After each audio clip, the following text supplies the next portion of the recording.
Hello,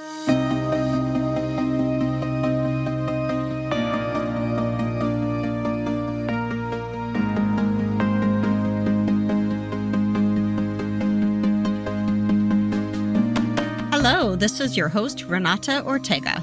Welcome to today's episode of the Cycle Breaker and Changemaker podcast. This podcast is all about how to break free from negative generational cycles in order to create meaningful, lasting changes. For helpful tools and answers to your most pressing questions, be sure to follow me on Instagram and Facebook at Cycle Breaker Changemaker. I look forward to helping you on your cycle breaking and change-making journey. I promise you will find nothing more rewarding than this.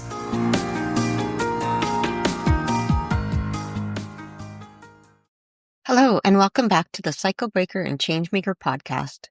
If you've been following along, you know that we are diving deep into the 5 F's of trauma response. Last time, I introduced you to all 5 responses: fight, flight, freeze, fawn, and flop. Today, we are focusing on the first of these responses, fight. This response is often misunderstood. Many people associate it with aggression or hostility, but it's much more than that. The fight response is about regaining control, defending oneself, and sometimes even ensuring survival. It is deeply rooted into our nervous system, and for some, it becomes a default way of dealing with perceived threats, whether those threats are real or just reminders of past trauma. Let's unpack what the fight response really is, how it manifests in everyday life, and most importantly, how we can learn to navigate it in a healthier way. So, what exactly is the fight response? When the brain perceives danger, it quickly assesses whether fighting back is the best chance of survival. This response is hardwired into us. Think about animals in the wild. When faced with a threat, some stand their ground, puff up their chests, and prepare to defend themselves. Humans do the same thing, but in more complex ways. The fight response isn't just about physical combat. It can manifest in verbal confrontations, defensiveness, or even the need to be right at all costs. For some, it's a deep-seated resistance to feeling powerless. If you find yourself reacting to stress with anger, frustration, or a heightened sense of needing control, this might be your dominant trauma response. So how does this fight response show up in everyday life? The fight response can show up in different ways, and it's not always obvious. Here are a few examples. Frequent arguments. If you find yourself quick to anger, easily irritated, or often in conflict with others, this could be your nervous system's way of trying to protect you. Controlling behaviors. Feeling the need to control situations, people, or even outcomes can stem from past trauma where control was taken away from you. Perfectionism. This might surprise you, but perfectionism can be a fight response. Striving for flawlessness can be a way to ensure safety. If everything is perfect, nothing bad can happen, right? Defensiveness. If feedback feels like an attack, and you respond by pushing back or shutting down conversations, your brain might be in fight mode. Hypercompetitiveness. The need to prove yourself, be the best, or never let others win can stem from an internalized belief that you must fight for your worth. The thing about the fight response is that at its core, it is trying to protect you. But when it goes unchecked, it can damage relationships, lead to burnout, and leave you feeling constantly on edge.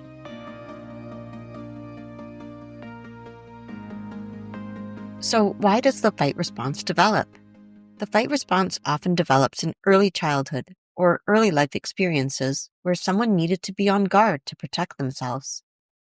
If you grew up in an unpredictable or unsafe environment, fighting back, whether through words, actions, or sheer determination, may have been the best way to survive. Over time, though, this response becomes deeply ingrained, even in situations where there is no actual danger. In adulthood, the fight response might emerge in situations that aren't truly threatening, but feel that way based on past experiences.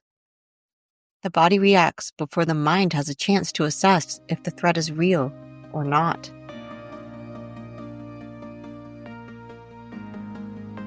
So, how can we manage the fight response?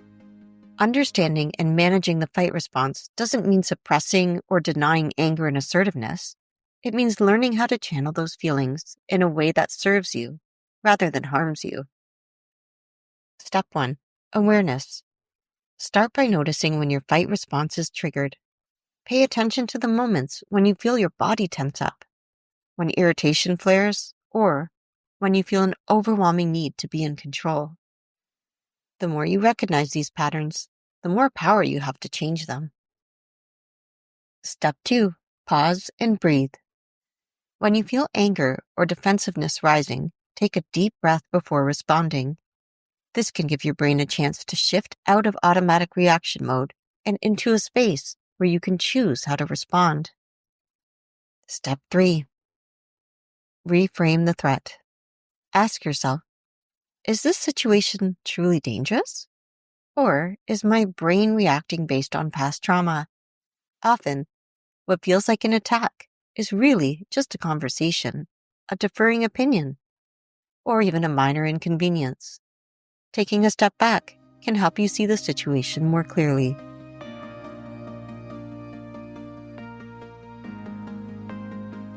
Here's my experience with the fight response.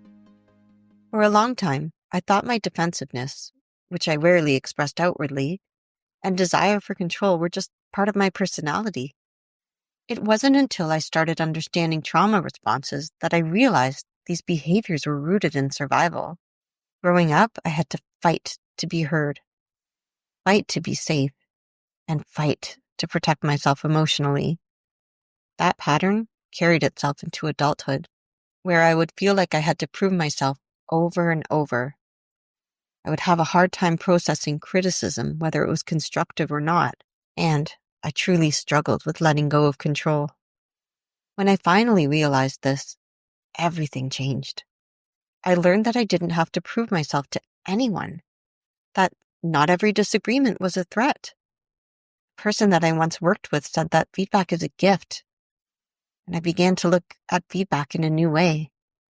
I realized that true strength comes from choosing my battles, rather than engaging in all of them. Learning to manage my fight response has given me a sense of freedom I never thought possible. If you resonated with today's episode, I want you to know that you are not alone. The fight response is a normal reaction to past experiences, but it doesn't have to control you. By recognizing it, understanding it, and learning how to work with it rather than against it, you can move forward in a way that feels healthier and much more balanced. In the next episode, we'll explore the flight response, what it looks like, why it develops, and how to manage it. If you enjoyed today's episode, please share it with someone who might find it helpful. And as always, thank you for being here, for listening, and for choosing to heal. Thank you for listening to today's episode of Cycle Breaker and Changemaker. I would love to hear from you and to receive your feedback. Remember, you can reach me on Instagram or Facebook at Cycle Breaker Changemaker. Please rate, review, and subscribe wherever you get your podcasts in order to help me continue to help you. I am looking forward to having you join me for the next episode. Until then, please take care.